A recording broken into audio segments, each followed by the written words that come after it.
আকাশবাণী আগরতলা। নমস্কার শ্রোতা বন্ধু, আপনাদের সবাইকে স্বাগত জানাচ্ছি আমাদের জেলায় জেলায় অনুষ্ঠানের আজকের এই পর্বে। শ্রোতা বন্ধু, জেলায় জেলায় অনুষ্ঠান এমনই এক অনুষ্ঠান যে অনুষ্ঠানে আমরা রাজ্যের ৮টি জেলার মধ্যে বেশ কয়েকটি জেলাকে নিয়ে আপনাদের সামনে তুলে ধরি নানান ঘটনা, নানান তথ্য। আজও কিন্তু তার ব্যতিক্রম নয়। শ্রোতা বন্ধু, আপনারা প্রত্যেকেই জানেন কেন্দ্রীয় সরকার বিভিন্ন সরকারি দপ্তরের মাধ্যমে সিংহভাগ প্রকল্পে মহিলাদের সশক্তিকরণের উপর বিশেষভাবে নজর দিয়ে কাজ করছে। লক্ষ্য কিন্তু একটাই, দেশ জুড়ে মহিলাদের স্বনির্ভর করে গড়ে তোলা। ত্রিপুরা রাজ্যেও একাধিক সরকারি দপ্তরের মাধ্যমে রাজ্যের মহিলাদের আত্মনির্ভর করার জন্য বিভিন্ন কর্মসূচি বাস্তবায়িত করার প্রচেষ্টা চলছে জোর কদমে। আর এই বিষয় নিয়েই চলুন আমাদের আজকের এই অনুষ্ঠানের প্রথম একখানি প্রতিবেদন আমরা শুনি আমাদের খোয়াই জেলার প্রতিনিধি আশিস চক্রবর্তীর পাঠানো এক প্রতিবেদনের মধ্য দিয়ে। শ্রোতা বন্ধু, রাজ্যের বহু দক্ষ শিল্পী রয়েছে যাদের কাজের মান অত্যন্ত নিখুঁত।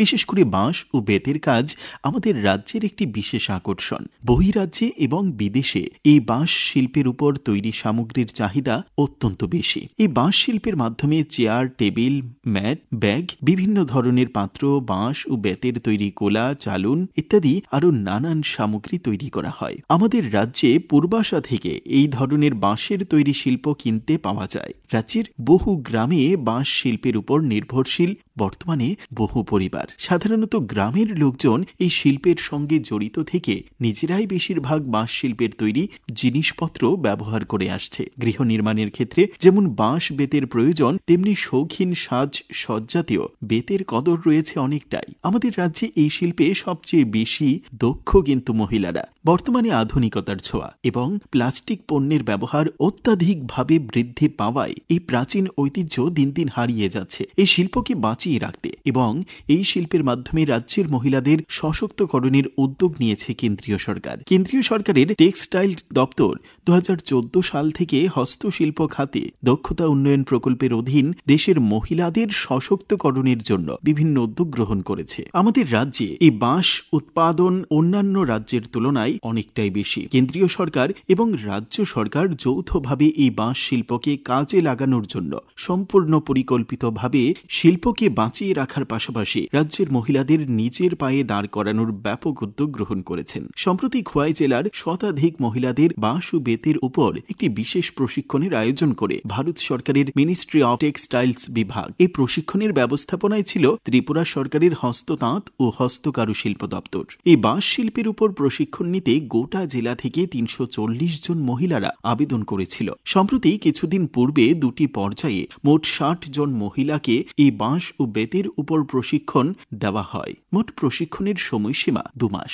যে সকল মহিলারা প্রথম এবং দ্বিতীয় পর্যায়ে বাঁশ ও বেতের উপর প্রশিক্ষণ নিয়েছে তাদেরকে ১৫,০০০ টাকা করে প্রদান করা হয় সরকারিভাবে। পাশাপাশি তাদের কাজের সুবিধার্থে সরকার সম্পূর্ণ বিনামূল্যে বিভিন্ন ধরনের যন্ত্রপাতির একটি টুল কিট ও প্রদান করে। খোয়াই জেলার যে সমস্ত মায়েরা এই প্রশিক্ষণে অংশগ্রহণ করে তাদের কাছ থেকে যে প্রতিক্রিয়া পাওয়া যায় তাতে সরকারের এই প্রচেষ্টা অনেকাংশেই সফল বলে মনে করা হচ্ছে। নমস্কার, আমার নাম মৌসুমী দেবনাথ বণিক। আমার বাড়ি খোয়াই দুর্গানগর। প্রধানমন্ত্রী মহিলাদের জন্য যে চিন্তা ধারণা করেছেন সেক্ষেত্রে আমি কিছুদিন আগে একটা প্রশিক্ষণ পেয়েছি বাঁশ বেতে। ৫০ দিনের আমরা কাজ করেছি। আবারও শুনেছি যে প্রশিক্ষণ হবে এবং মহিলাদেরও টুলকিট দেওয়া হবে, কিছু দিয়ে দেওয়া হয়েছে এবং মহিলারাও শ্রী নরেন্দ্র মোদীর কাছে এই কাজটি পেয়ে খুবই উপকৃত। আমরা খুবই খুশি। বিগত দিনে এরকম কোনো আমরা কাজ পাইনি, কিন্তু এখনকার এই কাজটি পেয়ে আমরা মহিলারা খুবই উপকৃত, খুবই খুশি। নমস্কার, আমার নাম রাখি দেব দে। আমার বাড়ি খোয়াই জাম্বুরাতে। প্রধানমন্ত্রী নরেন্দ্র মোদীজি যে মহিলা সশক্তিকরণের উপর একটা বিশেষ করে একটা নজর দিচ্ছেন, তো এটার অঙ্গ হিসাবে আমাদের খোয়াইতে কিছুদিন আগে একটা হস্তকারী শিল্প এবং হস্ততাঁত শিল্পের উপর একটা ট্রেনিং হয়েছে।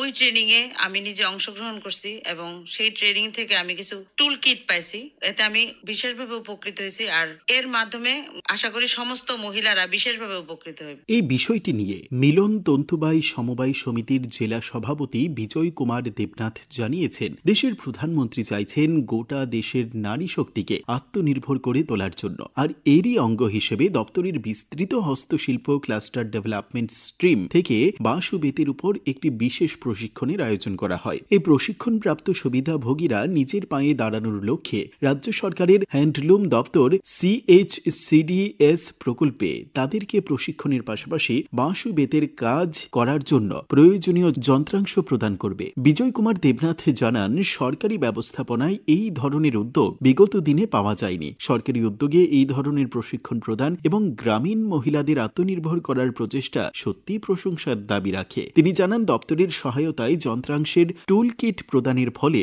বাঁশ ও বেত শিল্পীদের খোলা বাজার থেকে এই সমস্ত যন্ত্রাংশ কিনে আনতে হবে না। ফলে এই ক্ষেত্রে প্রশিক্ষণ প্রাপ্তদের অনেকটাই সুবিধা হবে। পাশাপাশি বাঁশ ও বেতের মাধ্যমে বিভিন্ন ধরনের সামগ্রী তৈরি করে তা বাজারজাত করার ক্ষেত্রে অনেকটাই সহায়ক হবে। নমস্কার, আমি বিজয় কুমার দেবনাথ, ত্রিপুরা রাজ্যের হস্ততাঁত এবং হস্তকার শিল্প দপ্তরের সংগঠনের ত্রিপুরা রাজ্যের সভাপতি। আমাদের ভারতবর্ষের প্রধানমন্ত্রী নরেন্দ্র মোদীজির 2015 7ই আগস্ট সারা ভারতবর্ষে তাঁত শিল্পীরা এবং হস্তকার শিল্পীরা সম্মান দেওয়ার লক্ষ্যে জাতীয় হস্ততাঁত দিবস ঘোষণা করে সেই নিরিখে আমার এই ত্রিপুরা রাজ্যে মহিলারা স্বাবলম্বী হওয়ার জন্য বাঁশ বেতের উপর প্রশিক্ষণ দেওয়ার চিন্তা করেছেন। সেই সুবাদে আমার খোয়াই জেলাতে আমার হস্ততাঁত হস্তকার শিল্প দপ্তর অফিস টিলাতে 340 জন আবেদন করেছেন। গত মাসের 6 এবং 7 তারিখ খোয়াই জেলার বাঁশ বেতের উপর যারা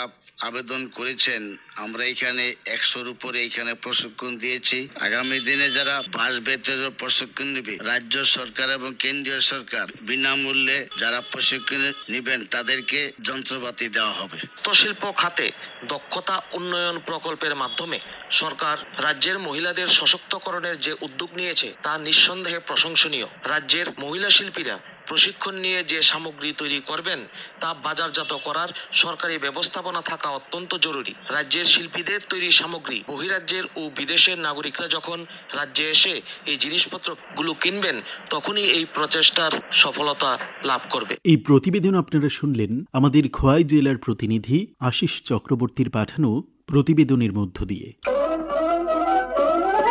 শ্রোতা বন্ধু, দেশের 70% মানুষ গ্রামে বাস করে। গ্রামকে সার্বিকভাবে শক্তিশালী করা হলো দেশ এবং রাজ্যকে শক্তিশালী করা। তাই গ্রামীণ এলাকার সার্বিক উন্নয়নের জন্য এবং গ্রামীণ জনগণের জীবিকার মান উন্নয়নের লক্ষ্যে কেন্দ্রীয় ও ত্রিপুরা সরকার কাজ করে যাচ্ছে। তার মধ্যে অন্যতম ত্রিপুরা গ্রামীণ জীবিকা মিশন।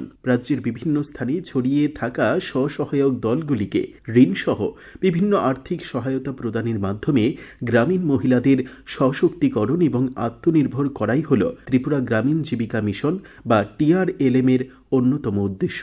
স্বসহায়ক দল গঠন করা তার পণ্য উৎপাদনের ক্ষেত্রে যেমন সাহায্যের হাত বাড়ায় TRLM, তেমনি তাদের উৎপাদিত পণ্য বিপণনের স্বার্থে বিভিন্ন মেলার আয়োজন করা হয়ে থাকে TRLM এর উদ্যোগে। TRLM তথা ত্রিপুরা গ্রামীণ জীবিকা মিশনের উদ্যোগে সম্প্রতি সম্পন্ন হয়েছে সিপাহীজলা জেলা ভিত্তিক সরস মেলা। তা নিয়েই চলুন এবারে শুনি আমাদের সিপাহীজলা জেলার প্রতিনিধি অভিজিৎ বর্ধনের পাঠানো একটি প্রতিবেদন।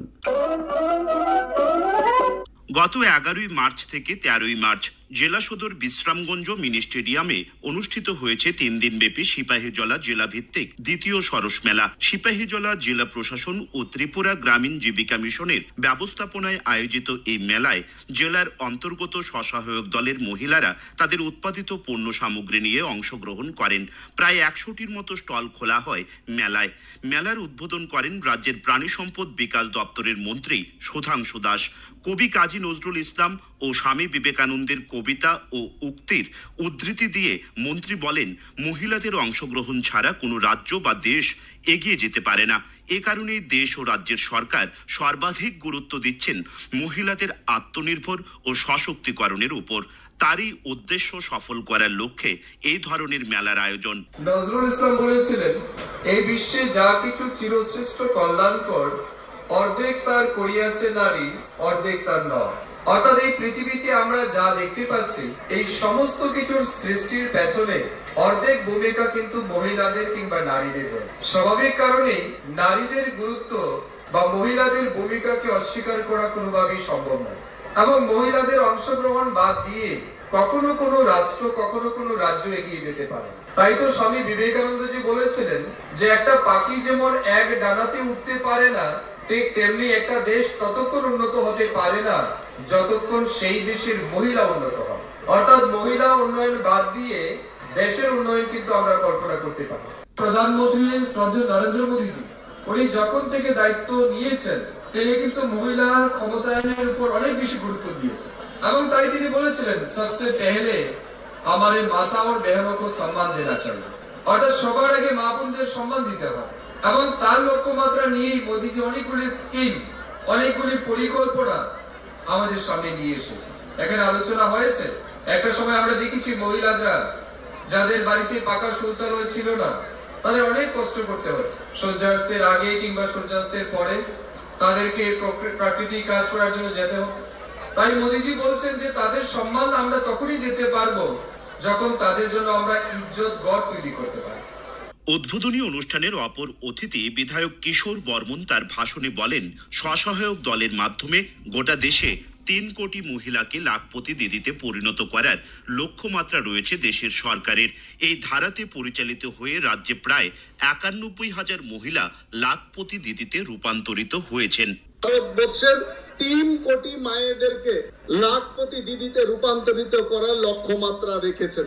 ইতিমধ্যে আমাদের ত্রিপুরাতে গত বিধানসভায় যে সেশন ছিল, সে গত বিধানসভা সেশনও আমাদের মাননীয় অর্থমন্ত্রী যে তথ্য আমাদের সামনে দিয়েছেন, সেখানে ইতিমধ্যে আমাদের সরকার সেই লক্ষ্যমাত্রা পূরণে দ্রুত গতিতে এগোচ্ছে এবং ইতিমধ্যে আমাদের ত্রিপুরা রাজ্যের মধ্যে এখনো পর্যন্ত এই সেলফ হেল্প গ্রুপের মাধ্যমে আত্মনির্ভরতার সাথে সাথে 91,000 মায়েরা আজকে লাখপতি মায়েতে রূপান্তরিত হয়েছেন কিংবা লাখপতি দিদিতে রূপান্তরিত হয়েছেন। গোটা সিপাহীজলা জেলায় প্রায় 6,000 স্বসহায়ক দল রয়েছে। প্রায় 60,000 মহিলা এই স্বসহায়ক দলের সঙ্গে যুক্ত। বিভিন্ন পণ্য সামগ্রী উৎপাদন ছাড়াও পশুপালন সহ নানান কাজে নিজেদেরকে যুক্ত রেখে তারা খুঁজে পাচ্ছেন উপার্জনের পথ। লাখপতি দিদি অর্থাৎ যে সমস্ত মহিলাদের বাৎসরিক আয় 1 লক্ষ টাকা বা তার ওপর, এমন দিদির সংখ্যাও সিপাহীজলা জেলায় প্রায় 15,000-এর মতো রয়েছে বলে জানানো হয়েছে TRLM সিপাহীজলা জেলার তরফে। এক কথায় রাজ্য ও কেন্দ্রীয় সরকারের এই সমস্ত উদ্যোগের কারণে সিপাহীজলা জেলার গ্রামীণ অর্থনীতিও এগিয়ে চলছে অগ্রযাত্রার পথে।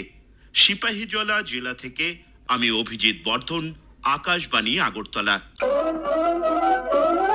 তো শ্রোতা বন্ধু, এই ছিল আমাদের আজকের 2টি জেলার প্রতিনিধিদের পাঠানো 2টি প্রতিবেদন। আশা করি নিশ্চয়ই আপনাদের ভালো লেগেছে। শ্রোতা বন্ধু, আগামী সপ্তাহে এমনই কিছু ভালো লাগার তথ্য বা কাহিনী আপনাদের সঙ্গে ভাগ করে নেব। আজ তাহলে এখানেই শেষ করছি জেলায় জেলায় অনুষ্ঠানটি। নমস্কার।